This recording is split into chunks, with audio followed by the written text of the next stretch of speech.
Okay, brides and grooms of the world. Hello and welcome to the video. In today's video, I am going to be talking to you about things that you should think about whenever you are hiring a videographer or photographer. And maybe this will save you a lot of heartache. I actually see more often than I want to see posts online on Facebook and things like that that are like, do not hire this makeup artist, do not hire this photographer, do not hire this caterer. It's crazy. And there's a double-edged sword in America where we can start our own businesses with basically the drop of a hat. It's really easy to start a business. The downside of that is anybody can do it, you know? So I just want you guys to be protected and really careful whenever you are hiring a videographer or photographer. I'm going to gear this mostly towards video, but it can apply to pretty much anything, including photography. So yeah, let's get into the list. The number one thing that you need to, well, these aren't in any particular order. Let me say that. But the first thing I'm going to talk about is, do you like their storytelling style? And as we talk about these things, I'm actually going to play a lot of my wedding films on screen for you guys, just so you can kind of get an idea of my style. But do you like their style, right? You don't, and I've had this happen a few times, you don't want to hire like a highlight film videographer and then be upset that they won't deliver and edit a documentary full documentary style film for you. Clearly, if you looked at their work before, that's not what they did. So it's not like other services where, you can go to a restaurant and get an appetizer or an entree or a dessert or all three and a margarita. That's not how this works a lot of times. A lot of times you have to go with everybody's their own individual menu. Some people offer all of that. Some people, like myself, I really try to offer what I think is going to be timeless to my clients, which is, it is a highlight video. We do include audio and vowels and things like that, which we're going to get into, but I just have a style. And when people hire me, the benefit of that is they know what they're getting. Pretty much. They like all the other videos and they can see themselves in that video. So I just want you to be aware of that, brides. Just make sure that you're not hiring someone thinking you're going to be able to force the style you want onto them. It's better just to go find the photographer or videographer with that style already. So that's the style. Okay. The moments that matter the most to you, go look at their work. Do they cover things like the vows and speeches, family moments, parties and dancing, cinematic movie style editing? You want to go make sure that they're capturing the moments that are important to you in other films or in other photo shoots. Now, this might be something you can have a conversation about, but again, it goes into the style. Videographers and photographers are creative people, and that means they can be a pain in the butt. And I know I can, because I'm a little stuck into my creative ways and I feel comfortable doing this style. I capture this event like this. I don't really do, like, for example, I don't do pictures of pictures. Like if there's a group or a family taking pictures, I don't go take pictures of them being photographed. It just doesn't make sense for the video for me. In fact, that's a good time to cut a 180 and get reactions of the family that are on looking, or like a kid playing in the grass. That's just how I view that. And so you just want to make sure that either you communicate it clearly, or you see, what's easier is if you just see inside of their content, are they capturing the types of things that are important to you? So that's number two. Let's move on to number three, which is, do they capture audio? This is one that I think gets overlooked, and maybe it's going to be a golden nugget of information for you. But watching like just a highlight video is great, but as the years go by, you're going to wish you had some audio, and that can be just scratch audio, we call it, which is just audio that's in real time, that's happening as you're seeing the video. That can be vows that are read at the ceremony. That can be speeches from family members. That can be the vows or a letter. Maybe they wrote a letter to each other and you want them to read that so that you can place that into the film. To me, that's really timeless, because let's face it, as life goes on, we're all going to change physically, and I do believe our voices are going to change. And so if you can look back at that wedding film 20, 30, 40 years from now and just kind of hear how your wife's or your husband's voice sounded back then, and just the way they talk. They're going to be talking way different now, in the future. So, something that I would at least consider is having audio. And then be clear about that, because I have had some clients who watched my films and they thought that I was going to record all of the audio from the ceremony. That is totally doable for some videographers or preferred. But for me, I personally like to get the highlights of the audio. I don't necessarily got to get every single word. I want like the real key things. Now, if it's vows and they're not crazy long and they fit nicely within a film, absolutely. And if it's a letter, I normally will include most of it. Now, some letters can get really long, as you brides know out there. Y'all be writing some long letters. But for the most part, I can include most of those things, and I do try to include a lot of those things. Let's see, what's the next thing? The next thing is going to be, how comfortable are you with them? Now, after you've decided, I love their style, I really like their style, maybe find 3 or 4 that you like their style, because this next step might eliminate a few. How comfortable are you with them in terms of, and if it's a photographer, maybe you do your bridal sessions with them and you decide, man, I don't really like working with them and there's nobody here even, there's no pressure. And then you might switch your photographer or videographer for the actual wedding day. Now, I'm not trying to get anybody fired out here. I'm looking out for the brides and grooms. This isn't about looking out for the videographer or the photographer. You need to do your side of things in order to get hired over and over again, but you need to make sure you're comfortable with them. And my suggestion would be, don't rely on text and email communication the entire process. You do need to hop on a phone call. You absolutely need to hop on a phone call, because you don't know. You might talk to them and they're standoffish. They don't answer questions very well. They're really antsy to get off the phone. They're like, yeah, but are you going to pay the deposit? Like there's some telltale signs, and your intuition will usually let you know, are you going to get along with this person?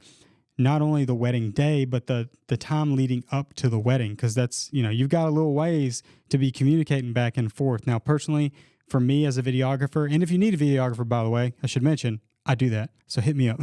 But what I try to do is I try to be clear and concise, and I almost won't book a wedding if you won't get on the phone with me, because I feel the same way. I need to talk to you and see, like, do I want to hang out with these people, for a whole day and then be in communication with them? And that sounded weird, or that sounded kind of mean, but the point is, like, I just want to make sure that we have a good communication, and I can convey to you what my style is and how I operate. And every bride I've ever had, you can go look at my reviews on Facebook, but every bride I've ever had pretty much was like, Forrest was part of the family. He communicated all the way up into the day. I mean, dude, I even moved chairs and stuff. Like, I'm a team player. If I'm not filming something at that moment at the wedding and I see somebody struggling with what they're doing, I can find time to help them. And really, we're all working for the same team. The way I always talk to other vendors about it is, the boss is the bride and the groom. Those are my boss for the day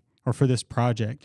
And so I know that's the caterer's boss. I know that's everybody's answering to that, trying to make that client happy. So to me, it's just like a big team effort, and I don't mind dropping what I'm doing to help with that. But if you can get on the phone with them and actually hear their voice and how they speak to you, and a telltale sign is, and I've had clients tell me this, oh my gosh, you said you were going to call us at 2:30 and you called us at 2:30 on Saturday. Like, we've had so many vendors that were like, hey, can we reschedule? Or to me, it's like, have a calendar as a vendor and make sure that if you say, hey, we can talk at this time, let the client cancel. You don't need to cancel. Like, you need to be hyper professional. So make sure there's clear communication, and that will help making sure that you're comfortable with them. What's included in their package? Don't overlook these things. If something like an entire ceremony recording is very important to you, make sure that they can supply that.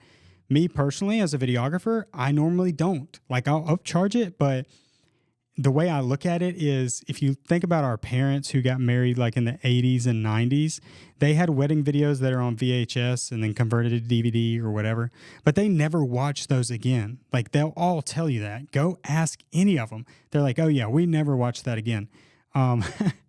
It's kind of sad actually. Like there's probably a business out there that converts all that, but even still, it's just so long. It's just on sticks. It's not exciting. Like we have so much capability now to tell stories in a rich and cinematic way. And so to me, it's more feasible. Like this is the way I think about it. Okay. This is the way I think about my package or my offering is in 5 years, it's your anniversary. You got a bottle of wine. We're going to sit down and watch a movie, but hey, let's watch our wedding video first. It's only 7 minutes. It's hosted on YouTube. Like you watch that and then you go straight into your date night. Nobody wants to watch an hour and 15-minute long thing. Maybe there is. I'm not trying to discourage anybody who wants that. I would watch it. I mean, I'll be honest, I would watch it, but I'm a filmmaker. So, I have a different eye for it. But to me, like a 7 to 12 max minute film, or even down to 5 minutes, if you look at some of our packages, we do offer like smaller cuts, right, that are better for social media. But a 7 to 12 minute film is just perfect because it's not going to take up too much time. It's something you can revisit. It's something you can actually get your kids to sit down and watch. Like, hey, here's mom and dad's wedding. It's just a lot of fun. So that's how I look at that. So, but for you, if it's important to have the full ceremony, if it's important to have the full dance, just make sure that you communicate that and don't be upset if you've already paid the deposit and then you say, hey, by the way, can we get this? And they say no. Now, for me as a videographer, I'm probably just going to say yes, because if it's something like, if you want me to do the full ceremony, 3-camera shoot, like, yes, it's going to be an upcharge. But if you're like, hey, do you mind getting the full dance with me and my dad? He's not in great health. It's not going to cost me very much to just record that entire thing. And that's totally fine.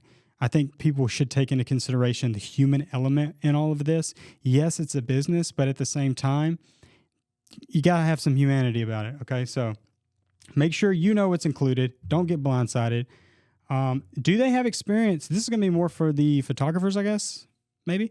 But do they have experience with real wedding days, not just stylized shoots? So a lot of photographers and videographers, we all, stomp in different grounds. Like I do music videos, I do podcasts, I do weddings, I do a lot of different things. But if all I have visible are my podcast or my music videos, I could see it, people are going to be a little more wary about hiring me for a wedding. And so just because you have a friend who just graduated, from film school or has a camera and has been doing some drone work in the woods and the deer cams, don't necessarily take that as gospel that they can make a good wedding film. It is a different craft. I've been doing it for exactly 11 and a half years. And so I have made, all the bad cuts. And when I say bad cuts, like all weddings are good because like as long as it is viewable, like you have those memories are going to flood in. But I have made all my own mistakes and made my films better and better and better over time. And that's evident with what you're seeing here. And these are actually from like 4 or 5 years ago. These aren't even like recent. So yeah, just make sure they have real wedding day experience. And that goes big time, I think, with photographers, because there's a lot of photographers who specialize in XYZ, might be bridal, like bridal portraits, or it might be infants, or it might be families. I mean, there's a lot you can do with photography, which is great. But wedding days are different. They're built different. And after doing over 100 of them, I can just about, if you need a consult, hit me up. Not videography related, because I can kind of tell you like the pitfalls and the things you want to dodge. Because weddings are just wild, man. So let's go on to the next one. I don't want this video to be too long, so I am trying to, kind of go through these things rather quickly. Is there editing timeless or trend driven? Sorry, I shouldn't have wrote it like that. Trend driven. I have seen a lot of these, and it was probably a couple years ago, but videographers were doing these edits where it was just so fast. I mean, and I edit fast. Like my cuts, they don't stay on screen 2 to 4 seconds. I mean, but these cuts were like half a second, and it's almost the whole wedding is like that. That was like a big thing a while back. I haven't seen that so much anymore. In fact, I've seen the shots getting longer and longer and more audio being added because I think people are realizing that's really important. But just make sure that they're not too trendy. And if they are, maybe stay away from them, because the problem is you can't even convey like, hey, I don't want that style. I want it to be this style, because they've got a system down in their head too, and they're trying to be as streamlined as possible with their editing and the way that they film and all that good stuff. So asking a person to just switch styles, again, it kind of goes back to that earlier point, but something to consider.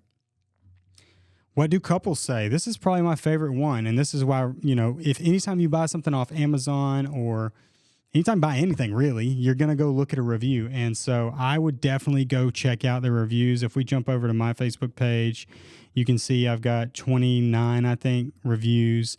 And honestly, I had more. I just didn't get them migrated over here. The problem for us is we have to get you to write a review on Google, on Facebook, on Yelp. I mean, it just goes on and on. But make sure, they've got good reviews. And that's a big one just because if no one's writing reviews, that might mean that they're kind of lazy because they're not, reaching out to those people saying, hey, I would love for you to give me a review.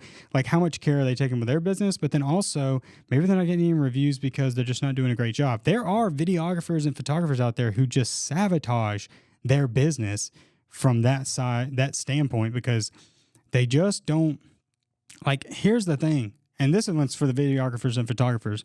You've got to take so special care with this, guys. This is not a podcast. This is not an infant shoot where like, oh, sorry, my memory card messed up. Can you come back next week or redo it? You can never redo this, ever. And I just feel like photographers and videographers take that way too lightly. I take it as like, I don't get nervous when I take on a wedding because I've done so many, but I take it as like, this is a mission. Like, I'm going to be a soldier with a camera. Like, I just take it so seriously, probably being a little annoying at some point, but I don't want to risk anything. I want this thing to be perfect because these people are trusting me with this. Like this one that's on screen right now, this was my old boss's daughter, and I respected him so much, and but that respect translates to just people you don't even know, because you got to think, man, like they're putting so much into this, not just financially, but emotionally. This is an emotional draining thing. And so they shouldn't have to worry about the video. It should be great and it should be taken care of. So just respect that. I get a little heated when I talk about that, but and that goes into 10. So do you trust them with your memories? Exactly what I just talked about. I don't even think I need to hit on that. Overall, I hope this video helped you. The main thing is just really do your research, really, dig into these people, dig into me, like talk to me on the phone. Have a Zoom call with me. Ask me tons and tons of questions, because if I'm not a right fit for you, I want to know it too. Most videographers and photographers are going to think like that, but there's a lot of them who look at this as a cash grab. And yes, you can make good money doing it, but to be honest, if you divide the hours and the amount of weddings that you're able to do, which is 52 in a year, like you're not making much more than like a high paid, person in America. When I say high paid, I mean just like 70,000 and above. Like you're not going to become a millionaire shooting weddings. Let's put it that way. But yeah, just have clear communication, and you can weed those people out really quickly too, because they want you to book quick. They're like, hey, here's a deposit. Like they send a deposit link before you even ask for it, or before there's been like hey, we want to book this package. They'll go ahead and send a link. Those are the ones you want to stay away from, because for me, I let God bring me the work as it comes. If it's meant to be, it's meant to be. If we're a good fit, then great. I'm not going to be in a super hurry to pressure you into purchasing something. I want you to be sure that I am a good fit for your wedding. And that way, we're just going to have a smooth relationship all the way through. And then years later, you're going to see me and be like, oh my gosh, we still watched that wedding. Like, we're so grateful for everything you did. Our family still talks about that cool video. And these are real conversations I've had, people. Like our family still talks about that cool videographer we had. So yeah, those are my final thoughts. Good luck finding your videographer or photographer. If you need a videographer, please do not hesitate to reach out to me. All the links that you need are going to be in the description of this video, and I will see you later. Happy wedding planning. Goodbye.